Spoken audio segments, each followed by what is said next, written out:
Basically, healthy financial institutions have been hurt by TARP. It was a huge flight to quality, as you would expect in the marketplace, lots of acquisition opportunities. And the psychological message is interesting.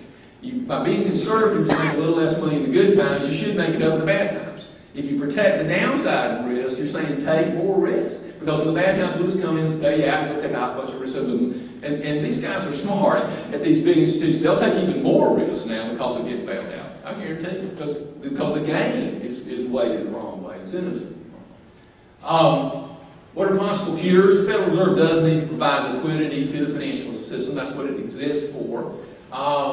We need to let the market correct. We should keep saving institutions. An interesting example to me is GMAC. GMAC created a mess in the automobile market, and they did that by inventing the 7-year, 100% car loan. And so what's happened is a lot of people owe more on their car than it's worth. So that's what's tanked the car market. Well, the government bailed out GMAC, who are a huge negative force in the car business, and now we're in the automobile finance business. We had plenty of money to lend in the automobile business to people that deserved it, but now we're back probably in many niches can't compete with GMAC because they're doing the same dumb stuff again. I mean, why would you expect them to do anything different? This is an interesting idea that we're going to improve the world by spending money on things that don't need to be done. Now, if you increase government spending for things that legitimately need to be done, that's one question. But a lot of this extra spending is pork barrel. It's stuff that none of us would say is the highest priority.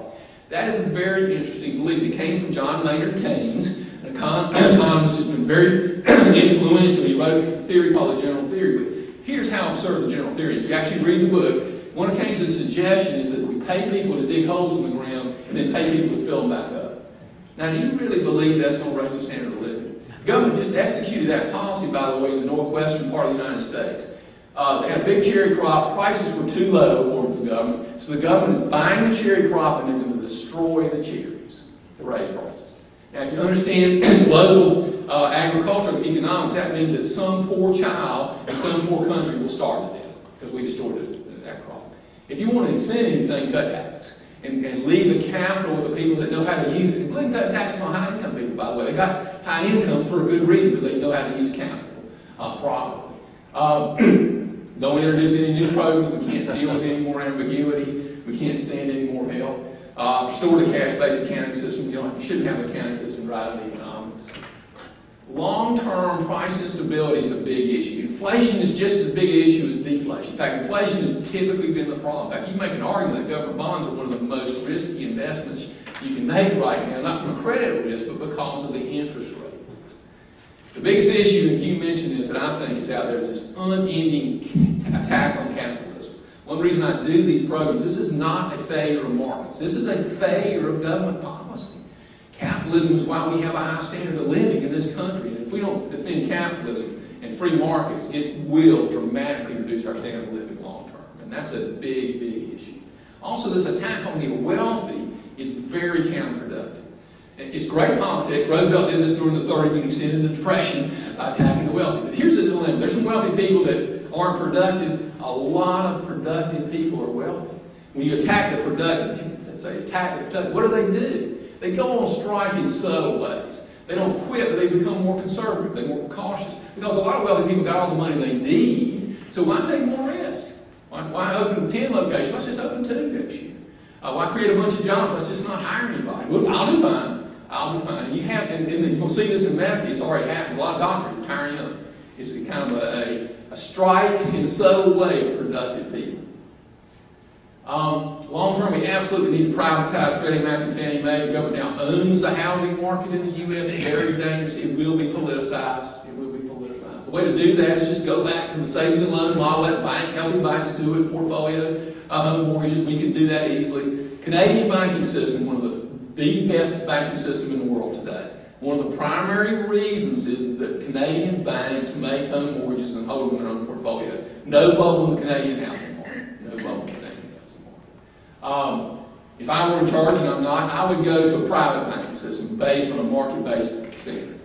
And that standard would probably be gold, not because gold is magical, but because it's hard to get, it's expensive to dig up, it provides discipline versus printing money. As long as the government owns a monetary system and the nature of politics is not getting ready to change, it hadn't changed for thousands of years, we will end up with a high debt and ultimately we'll go broke, as I'll talk about in a minute. And if you let the government own the monetary system, you will end up with a high level of debt. If you don't go to a gold standard, then what you ought to do is do what Milton Friedman said we ought to do. Don't let the Federal Reserve micromanage. Don't let Alan Greenspan create negative interest rates. Just grow the money supply at a fixed rate, kind of like discoveries of gold would happen. He used 3% and take away their control. Don't give them more authority, give them less authority. They started the fire. You already how good a job they did put it out, but they started the fire. You're going to give these people that started the fire more power? If you won't do that, and this is something that they could do, given the whole political process, a three-step program. First, require banks to hold substantially more capital. Take the risk away from the public and give it to the shareholders' banks. Banks should have a much higher level of capital. That has to be done over time. Banks just can't go out and raise a bunch of capital. Requires substantially higher capital, particularly for startups. Reduce the FDIC insurance, eliminate it, but at least reduce it. Secondly, make it explicitly clear the Fed can't save non-banks. If General Electric gets in trouble, it gets to go broke. And if you buy their commercial paper, you get to take the risk of doing that. You know that.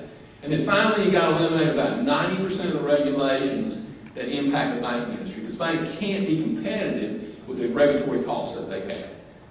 That's a politically doable program, and we change the risk from the taxpayers to the shareholders of the banks and make a healthier system. Need to stop subsidizing housing. We're misallocating capital away from other investments and make us less globally competitive. We need to reduce government spending as a percentage of GDP, not raise it. Encourage productive investment by low and neutral tax rates. Free trade is very important. I know some conservatives are against free trade. It's a mistake. One thing that happened in the Depression is we, the United States, created a trade war. As soon as we passed tariffs, well, the other guys passed tariffs. We've seen that with China. Reduces the standard of living. Free trade is essential. We need to carefully and systematically privatize Medicare and Social Security. Huge deficits, huge problems in that system. We need to cut our costs of defense by defending the United States. That's what our defense is for. Encourage immigration. We've got a big demographic problem. This is not a triviality. We've got a huge retirement group of baby boomers. And that is a big economic risk. You look at Japan, you hear all these explanations about what happened in Japan. What happened in Japan is simple. They've got an aging population, no inward migration, and people as they get older become less productive. We've got the same problem. It will lower our standard of living. By the way, this country was built by immigrants and particularly smart people. Smart people create jobs. If you keep smart people in India, guess what they're going to do? They're going to create jobs. So it's going to be in India instead of the United States. You want smart people.